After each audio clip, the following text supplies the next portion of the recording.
നമസ്കാരം പ്രിയമുള്ളവരെ. ഇന്ത്യ മുന്നണി വിട്ട് പുറത്തു വരുന്ന CPM-ഉം ആം ആദ്മി പാർട്ടിയുമൊക്കെ ചേർന്ന് പണ്ടുണ്ടായിരുന്ന മൂന്നാം മുന്നണി പൊടിതട്ടിയെടുക്കുവാൻ സാധ്യതയുണ്ട് എന്ന രാഷ്ട്രീയ വിശകലനങ്ങളും റിപ്പോർട്ടുകളുമൊക്കെ മാധ്യമങ്ങൾ ചർച്ച ചെയ്യുന്നുണ്ട്. ഒരുപക്ഷെ കേരളത്തിലെ കഴിഞ്ഞ നിയമസഭാ തിരഞ്ഞെടുപ്പിൻ്റെ സമയത്ത് രാഹുൽ ഗാന്ധി പിണറായി വിജയനെതിരെയൊക്കെ നടത്തിയ ചില പ്രസ്താവനകൾ അത് CPM-നെ ചൊടിപ്പിച്ചിട്ടുണ്ട്. അതാണ് CPM ഇപ്പോൾ ഇന്ത്യ മുന്നണി വിടുന്നതിനുള്ള ഒരു കാരണമായി ചൂണ്ടിക്കാണിക്കുന്നത്.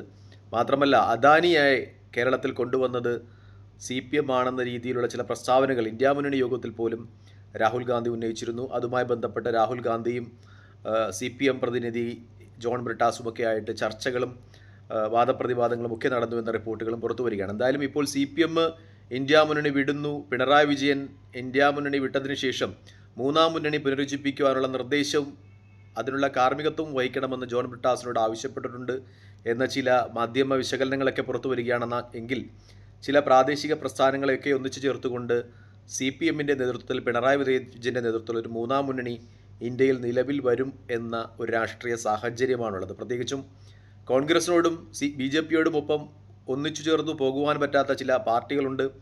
അവർക്കൊക്കെയും മൂന്നാം മുന്നണി ഒരു അഭയകേന്ദ്രമായിരിക്കുമെന്ന കാര്യത്തിൽ സംശയമില്ല. പ്രത്യേകിച്ച് ആം ആദ്മി പാർട്ടി, അവരെ സംബന്ധിച്ചിടത്തോളം പഞ്ചാബിൽ തിരഞ്ഞെടുപ്പ് വരികയാണ്. അവിടെ ഏറ്റവും പ്രധാനപ്പെട്ട എതിരാളി, ആം ആദ്മി പാർട്ടിയുടെ എതിരാളി കോൺഗ്രസ് ആണ്. കോൺഗ്രസിനോടൊപ്പം ദേശീയ തലത്തിൽ മൂന്നാം മുന്നണിയുടെ ഭാഗമായിരുന്നു കൊണ്ട് പഞ്ചാബിൽ കോൺഗ്രസിനെ വിമർശിക്കുക ഇലക്ഷൻ സമയത്ത് അത് സാധ്യമല്ല. അതുകൊണ്ട് തന്നെ കഴിഞ്ഞ ദിവസങ്ങളിൽ നടന്ന ഇന്ത്യ മുന്നണിയുടെ യോഗത്തിൽ ആം ആദ്മി പാർട്ടി പങ്കെടുത്തിരുന്നില്ല. അങ്ങനെ ചില മുന്നണികളും രാഷ്ട്രീയ പ്രസ്ഥാനങ്ങളുമൊക്കെ ഇന്ത്യ മുന്നണിയോട് വിമുഖമായി നിൽക്കുകയാണ്. അവരെയൊക്കെ കൂട്ടിയോജിപ്പിച്ചുകൊണ്ട് ഒരു മൂന്നാം മുന്നണി എന്ന രാഷ്ട്രീയ സ്വപ്നം CPM നിലനിർത്തുന്നു എന്ന് തന്നെയാണ് ഇപ്പോൾ മാധ്യമ റിപ്പോർട്ടുകളൊക്കെ സൂചിപ്പിക്കുന്നത്. അതുപോലെ തെലങ്കാനയിലെ BRS, അവർക്കും ഇങ്ങനെയൊരു സാഹചര്യമാണുള്ളത്.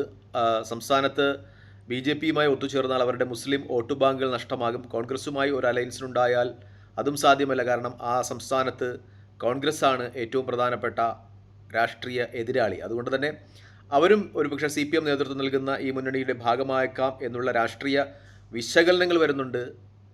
ഇന്ത്യ മുന്നണിയെ സംബന്ധിച്ച് ഇത് ഒട്ടും അനുകൂലമായ രാഷ്ട്രീയ കാലാവസ്ഥയല്ല.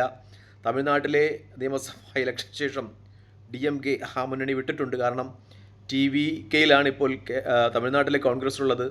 DMK-യുമായി കൂടിയാലോചിക്കുകയാണ് TVK-യുമായി ചേർന്ന് തമിഴ്നാട്ടിൽ മന്ത്രിസഭയിൽ അംഗമായത് കോൺഗ്രസ് എന്നൊരു ആരോപണം സ്റ്റാലിൻ ഉന്നയിക്കുന്നുണ്ട്.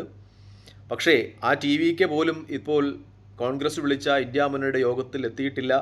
തൽക്കാലം ജോസഫ് വിജയുടെ ഒരു നിലപാട് എന്ന് പറയുന്നത് കേന്ദ്രത്തിൽ നരേന്ദ്രമോദിയെ പ്രകോപിപ്പിക്കേണ്ട, അങ്ങനെ തൻ്റെ ഭരണത്തിനൊരു ഭീഷണി വിളിച്ചു വരുത്തേണ്ട എന്നാണ്. അതുകൊണ്ടാണ് അദ്ദേഹം ഇന്ത്യ മുന്നണി യോഗത്തിൽ പങ്കെടുക്കാത്തത് എന്ന രാഷ്ട്രീയ നിഗമനങ്ങളുണ്ട്. തമിഴ്നാട്ടിനെ സംബന്ധിച്ച് ഇന്ത്യ മുന്നണിക്ക് ഏറ്റവും വലിയ വിജയം നൽകിയ സംസ്ഥാനമാണ്. ആകെയുള്ള 39 സീറ്റുകളിൽ 39 ഇന്ത്യ മുന്നണി വിജയിച്ചു. അതിൽ 30 സീറ്റും DMK-ക്കാണ്. ആ DMK ഇന്ത്യ മുന്നണിയുടെ ഭാഗമല്ലാതായി മാറുന്നതോടുകൂടി വലിയ രീതിയിലുള്ള രാഷ്ട്രീയ നഷ്ടം ഇന്ത്യ മുന്നണിക്കുണ്ടാകും. ഇതേപോലുള്ള രാഷ്ട്രീയ സാഹചര്യമാണ് പശ്ചിമ ബംഗാളിലുമുള്ളത്.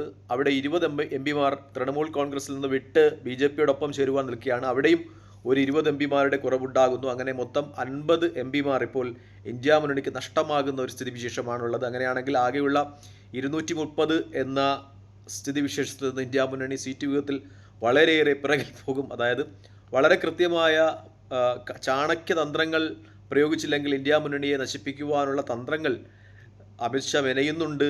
അതിനെ പ്രതിരോധിച്ച് നിർത്തിയില്ലെങ്കിൽ ഇന്ത്യ മുന്നണി നാമാവശേഷമാകും എന്ന രീതിയിലുള്ള ചർച്ചകൾ വരുന്നതിനോടൊപ്പമാണ് ഇപ്പോൾ പിണറായി വിജയൻ്റെ നേതൃത്വത്തിൽ ഒരു മൂന്നാം മുന്നണി സംവിധാനത്തെക്കുറിച്ചുള്ള ചർച്ചകൾ ഉയരുന്നത് എന്ന ഒരു യാഥാർത്ഥ്യം കൂടിയുണ്ട്. എന്തായാലും തെലങ്കാനയിലും ഒപ്പം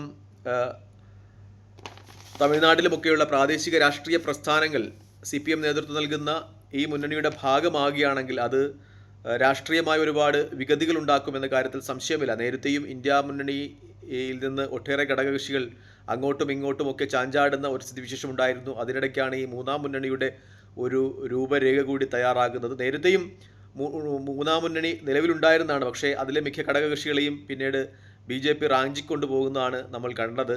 ആന്ധ്രാപ്രദേശിലെ ചന്ദ്രബാബു നായിഡു, അദ്ദേഹത്തിൻ്റെ തെലുങ്കുദേശ രാഷ്ട്രീയ പ്രസ്ഥാനവുമൊക്കെ ഈ മുന്നണിയുടെ ഭാഗമായിരുന്നു. ചന്ദ്രബാബു നായിഡു മൂന്നാം മുന്നണിയുടെ കൺവീനറായിരുന്നു. പിന്നീട് അദ്ദേഹം BJP മുന്നണിയുടെ ഭാഗമായി. ആസാമിൽ ആസാം ഗണപരിഷത്ത് അവരും മൂന്നാം മുന്നണിയുടെ ഭാഗമായിരുന്നു. പഞ്ചാബിൽ അകാലിദൾ അവരും മൂന്നാം മുന്നണിയുടെ ഭാഗമായിരുന്നു. പക്ഷേ അവരൊക്കെയും പിന്നീട് BJP മുന്നണിയിലേക്ക് പോകുന്ന ഒരു യാഥാർത്ഥ്യമാണ് നമ്മൾ കണ്ടത്. ഇനി തമിഴ്നാട്ടിലെത്തുകയാണെങ്കിൽ അവിടെ ജയലളിത നേതൃത്വത്തെ CPM ഉൾപ്പെടുന്ന മൂന്നാം മുന്നണിയുടെ പ്രധാനമന്ത്രി സ്ഥാനാർത്ഥിയാകുന്നു. പക്ഷേ തെരഞ്ഞെടുപ്പിൽ മോഡി വിജയിച്ചതോടുകൂടി മോഡിയെ ആദ്യം സന്ദർശിക്കുന്ന മുഖ്യമന്ത്രി എന്ന പദവിയിലേക്ക് ജയലളിത ഉയർത്തപ്പെട്ടു. അതായത് ഈ മൂന്നാം മുന്നണിയുടെ ഭാഗമായി നിൽക്കുന്ന മിക്ക ഘടകകക്ഷികളും അവരുടെ രാഷ്ട്രീയ അസ്ഥിരത കൊണ്ട് പ്രശസ്തരാണ്.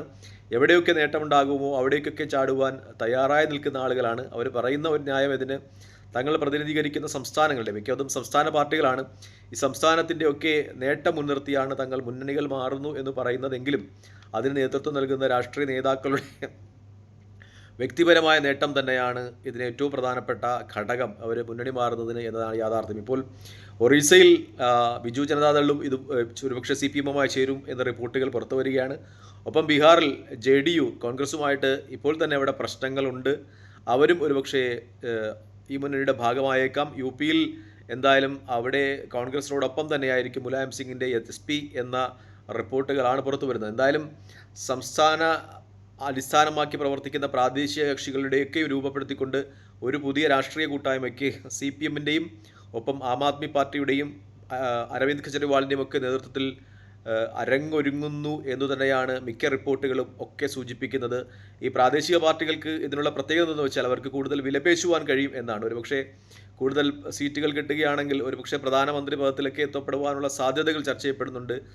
ഒരുപക്ഷെ സ്റ്റാലിൻ DMK-യുടെ ഭാഗമായിട്ട് വരികയാണെങ്കിൽ കഴിഞ്ഞ ലോക്സഭാ തെരഞ്ഞെടുപ്പിൻ്റെ ഒരു ഫലം തമിഴ്നാട്ടിൽ ആവർത്തിക്കപ്പെടുകയാണെങ്കിൽ 30 സീറ്റുകൾ ലഭിക്കുകയാണെങ്കിൽ വിലപേശലുകളുടെ സാധ്യത ഒരുപാട് ഈ മൂന്നാം മുന്നണിയുടെ ഭാഗമായി നിന്നാൽ ആണ് എന്ന വിശകലനങ്ങളും ഒക്കെ വരുന്നുണ്ട്. പക്ഷേ ഈ മൂന്നാം മുന്നണിയുടെ ഘടകകക്ഷികൾ മിക്കപ്പോഴും അവരുടെ രാഷ്ട്രീയ അസ്ഥിരത കൊണ്ട് പ്രശസ്തരാണ് എന്ന ഒരു പ്രത്യേകത കൂടിയുണ്ട്. കോൺഗ്രസ് സംബന്ധിച്ച് വളരെ കൃത്യമായി തന്നെ രൂപരേഖ തയ്യാറാക്കി പോയില്ല എങ്കിൽ 2029 ലോക്സഭാ തിരഞ്ഞെടുപ്പ് അത് കോൺഗ്രസിനെ സംബന്ധിച്ച് നാലാമതും ഒരിക്കൽ കൂടി പ്രതിപക്ഷത്തിരിക്കുവാനുള്ള ഒരു തീരുമാനമായിരിക്കും ജനങ്ങൾ നൽകുക എന്ന രീതിയിൽ തന്നെയാണ് റിപ്പോർട്ടുകൾ പുറത്തു വരുന്നത്.